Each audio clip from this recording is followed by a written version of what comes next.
Hello, welcome to Explorer Classroom. My name is Kip Hotman, and I'm so glad you're joining us today. At National Geographic, we believe that anyone can be an explorer and that you have the power to make a difference in the world, no matter how old you are. Explorer Classroom is here to inspire you with stories from the field and connect you with our National Geographic Explorers live to answer your questions. Today's session is a collaboration with National Geographic Learning, a part of Cengage Group.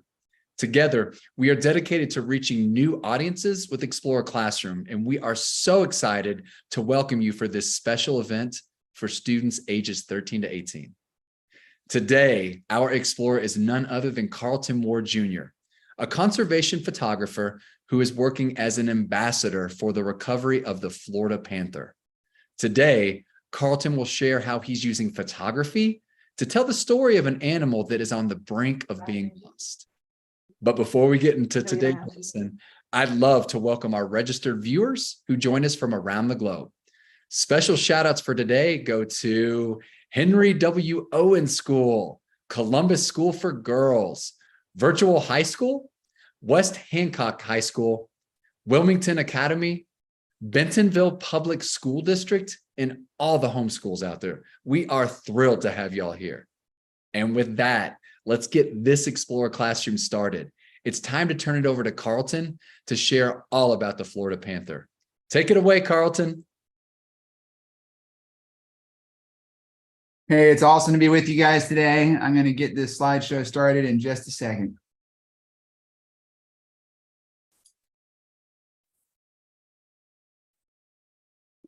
I'm going to be talking to you today about work I've been doing for nearly 15 years in my home state of Florida, and for 6 or 7 years working to tell the story of the Florida panther. And to start things off, I'm going to share a 3-minute video, which is a trailer for a new film that's going to be on Disney Plus starting this Friday.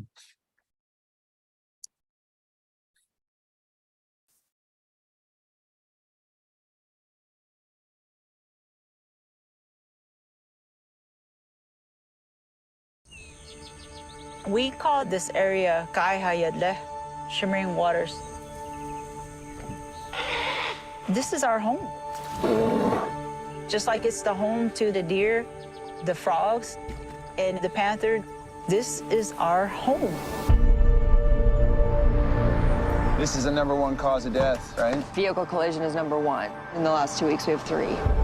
We're going to reach a threshold, or maybe we're already there, for this little piece of land that's left for them. Florida panthers once roamed the entire southeast, now mostly confined to just a small region along the Gulf of Mexico. These animals are like ghosts. It's so hard to show the story. And you have to show people to create that connection, that love. Damn. This morning, we're learning about a new bill that would add 3 major toll highways running through some of our most undeveloped areas in Florida. There's only so many pieces of unspoiled paradise left.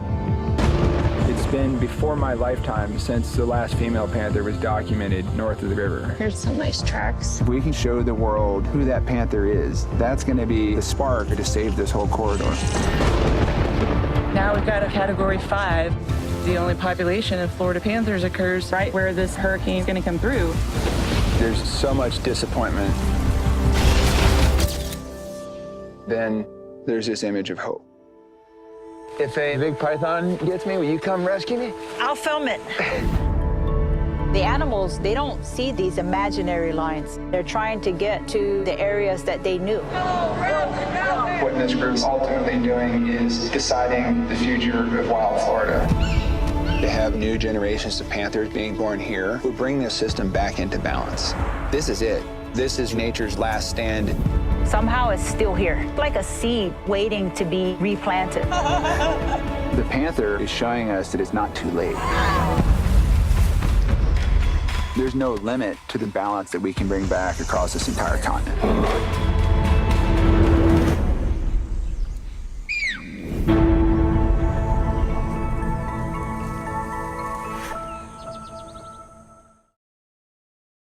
So that film took about 6 years of my life of work to put together, working with some great partners at Grizzly Creek Films. And like I said at the top, it's going to be on National Geographic tile under Disney Plus starting this Friday. And we're so excited to be able to share the story with the world and give you a sneak preview here the week that it's coming out. I'm going to share some images and talk to you about my background and how I got to be telling this story and kind of what led my path to the path of the Panther. And that journey started as a photographer looking at Florida's ranchlands. I bet a bunch of you didn't know that Florida has a lot of cattle ranches and actually has the first cows and horses to ever come to what is now the United States of America. They came with the Spanish back in the 1500s.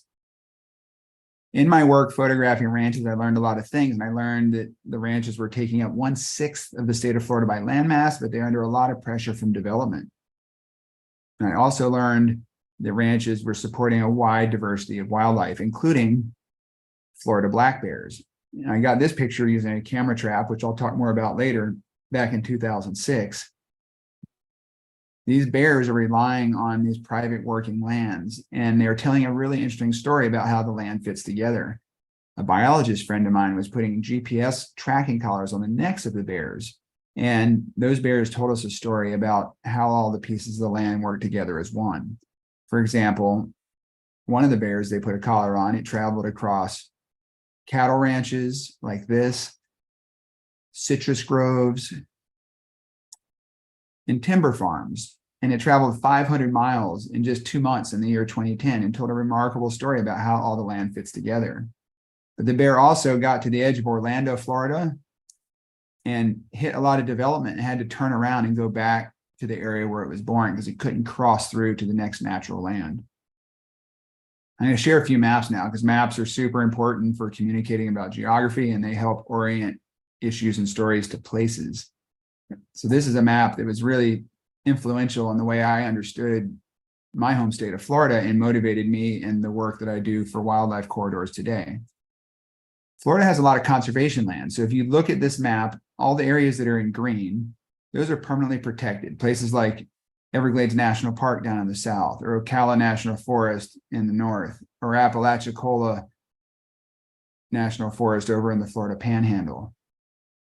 More than 25% of Florida's land is public parks and preserve, which is amazing for wildlife, but it's not secure because as Florida continues to develop with 1,000 people a day moving here, puts a lot of pressure on these lands. So this map, if you look at the area that's red, that shows the development where people were living, where our cities are built out and our roads are built in the year 2006. And watch this red as we go to the next slide, which is a projection for the year 2060. You see how that red grew across the map. And you can see the consequences that some of these green spaces that I was talking about before are now surrounded by development on all sides.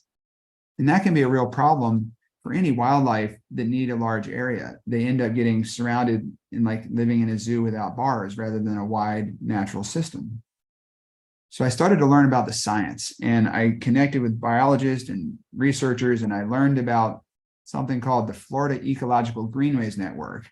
This is a map way back from 1994 where scientist Reed Noss at the University of Central Florida put out a vision for a reserve network of Florida so we could actually connect up all the green space so that nature works for water and for wildlife, and then we could develop around it without having the unintended consequences of breaking things apart.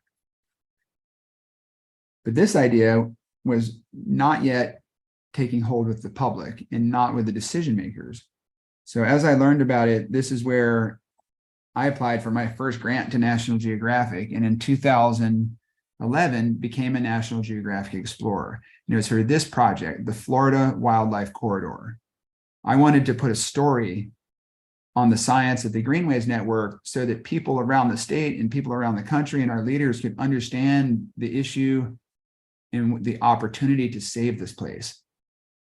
Further inspired by another National Geographic explorer, Michael Fay, who had a few years before walked across Africa with the photographer Nick Nichols and inspired the creation of 13 national parks, I took part of 2 big expeditions where you see the map here. This is the Florida Wildlife Corridor. Those red lines are expeditions that the team and I took. And in 2012, we paddled and hiked 1,000 miles from the Everglades at the edge of Florida Bay to Georgia to show that we still have a wildlife corridor in our state that we can protect.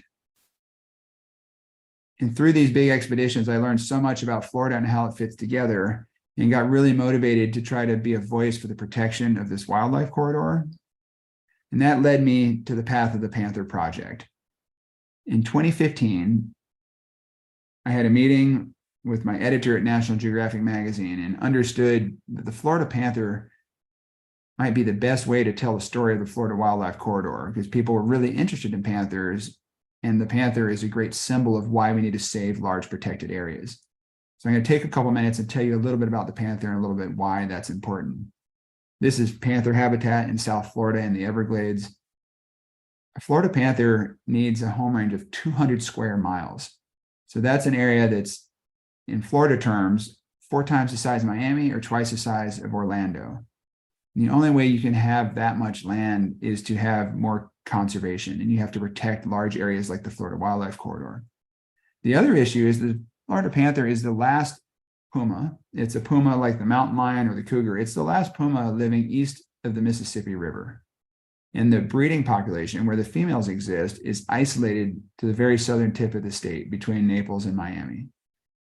For panthers ever to reach sustainable numbers, they're up to about 200 today, but there needs to be 3 or 4 times that many for them to be viable and sustainable. They have to have access to a lot more land throughout Florida.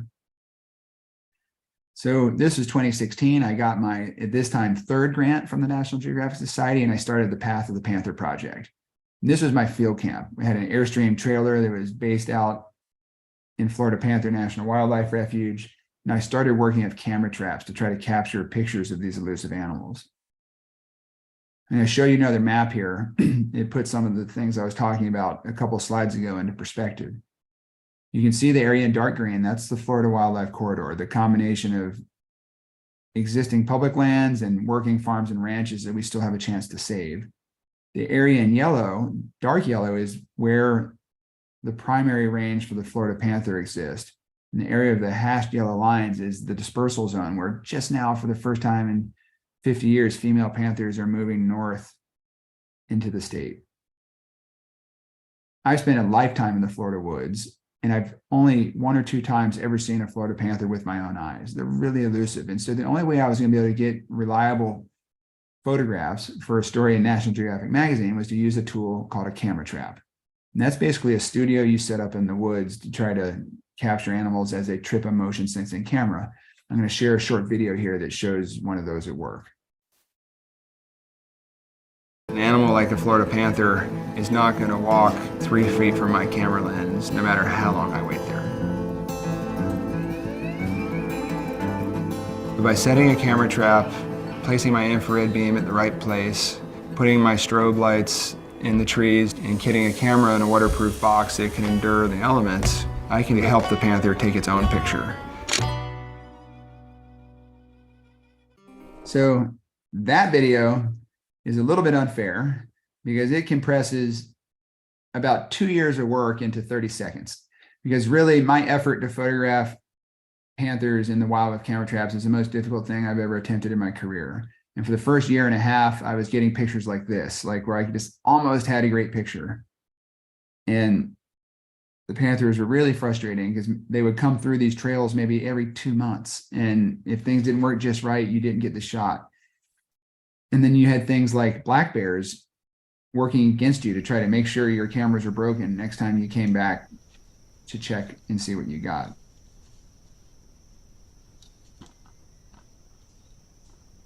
This is one of my favorite camera trap sites in a place called the Fakahatchee Strand. I wanted to get a beautiful picture of the panther walking between the cypress knees. The trail was only dry here for 3 or 4 months out of the year, and otherwise it's wet and filled with rain. So when these bears decided to floss their teeth on my camera wires here and wreck the camera, I lost several weeks of productivity, and then the swamp filled with water, and I didn't get to try again for another year. Funny to look at now, though.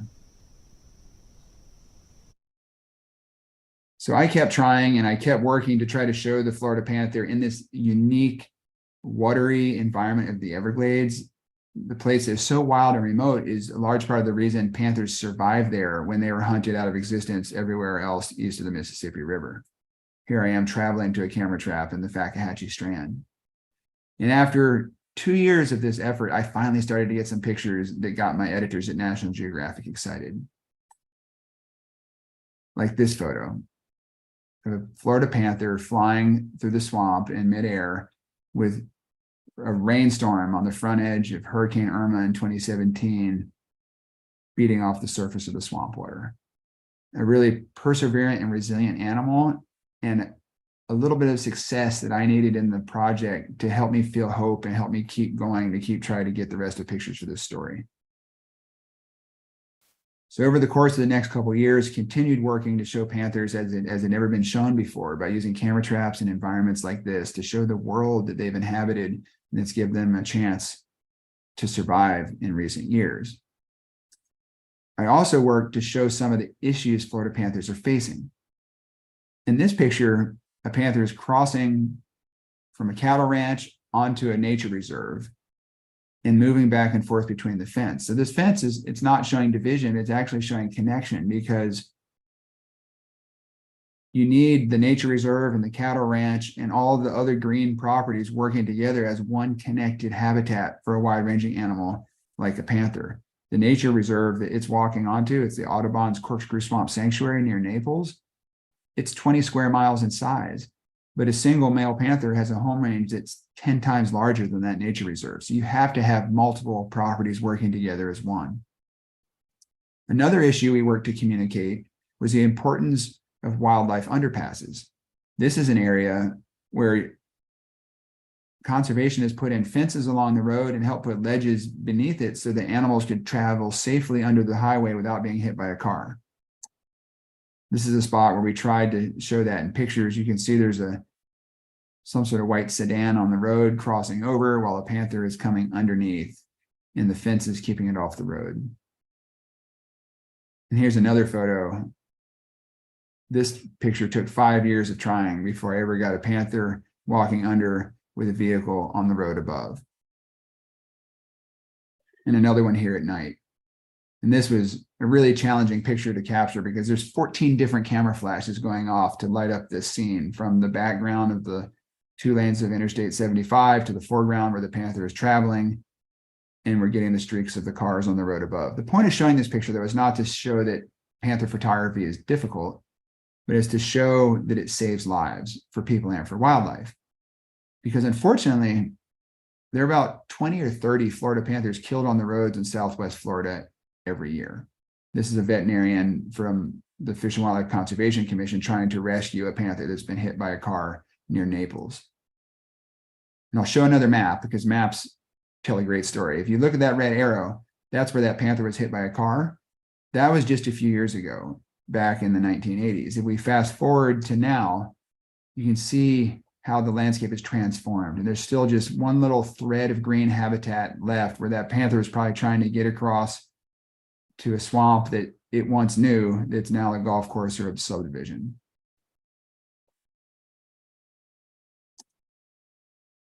This effort for me helped produce my first feature story in National Geographic magazine, and also gave me a chance to contribute to making a difference with photography and storytelling. This is a photograph I captured in 2018 of the first female panther north of the Caloosahatchee River since 1973. So this was the most important picture of my career at the time, showing a panther, a mother panther with kittens in an area where they had not been documented in my entire lifetime. And she is the hope for the recovery of the species to expand further north in Florida and go from being the South Florida panther to the Florida panther once again. But at the same time that this female panther is reclaiming new territory for her species, a set of toll roads was proposed that would be cutting straight into the same habitat.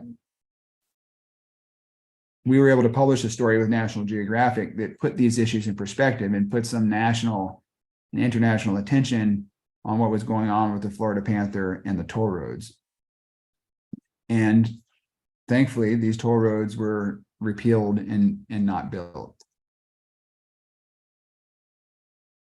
So in 2021, a feature story was published in National Geographic. And it was at the same time motivated by the toll roads and the fact that we knew the Florida Wildlife Corridor would probably not survive unless it had political support, we set up and worked with partners to introduce a package of legislation called the Florida Wildlife Corridor Act. This was in April of 2021. And it designated the Florida Wildlife Corridor as an official geography and an official conservation priority for the state of Florida. And that was coordinated where this magazine story was published in that same month. And we were able to distribute copies of the magazine to all the lawmakers in our state capital in Tallahassee and share them widely with partners. And the Florida Wildlife Corridor Act was passed with unanimous bipartisan support by the state legislature and signed into law by the governor back in 2021. And since then, our lawmakers have made the Florida Wildlife Corridor a big priority. And they've invested across the past 3 legislative sessions nearly $2 billion into land conservation to protect and save habitat for wildlife and for people. So this is a big deal, not just for panthers. That's why the project is called Path of the Panther, because everything that lives in the panther's domain benefits from when we protect that land that we all share. This is a rancher named Carrie Lightsey. And when the first female panther was documented near his ranches in the Northern Everglades, I called him to ask what he thought about it, knowing that panthers and ranchers didn't always get along across history. But Mr. Lightsey said, Carlton, the panther is going to have to help us save Florida because it's going to show people around the world why we need to save these large habitats for panthers and for ourselves. So standing here with you guys today, I'm so thankful to share this story. I have great hope that the story of the Florida panther can continue to inspire the protection of the Florida Wildlife Corridor as it's done already in Florida, and to show a national and global example of how place-based storytelling around wide-ranging species can inspire and bring people together to save land all over this country. It's a really big week for me. Like I mentioned, I'm getting to share to you guys in Explorer's Classroom. The film is going on Disney Plus this weekend. And just yesterday, a brand new book called Path of the Panther was published by National Geographic. So it's awesome to be here with you to share this story. And I'm really excited to hear your questions and talk a bit more about it. So you heard it, folks. These animals are giving us a reason to protect and save these places. So thank you, Carlton. Thank you again. And thank you to all the students and teachers watching. We hope you join many more of our events. Our next event for ages 13 to 18 will be on Wednesday, May 24th. Join us for this special event to hear an update from explorer and journalist Paul Salopek, who has been retracing our ancestors' global migration on foot. So go ahead and register for this event and more at natgeoed.org/Explorer Classroom. You can request a chance to be featured on screen. And fellow teachers, we've also created a new interactive guide for you to share with your students to take them on a learning journey with each of our special guests. Find the Explorer Mindset in Action Guide and Teacher Edition linked on each event registration page. Have a wonderful day, everyone. Stay curious and keep exploring. Bye, friends. See you guys. Thank you.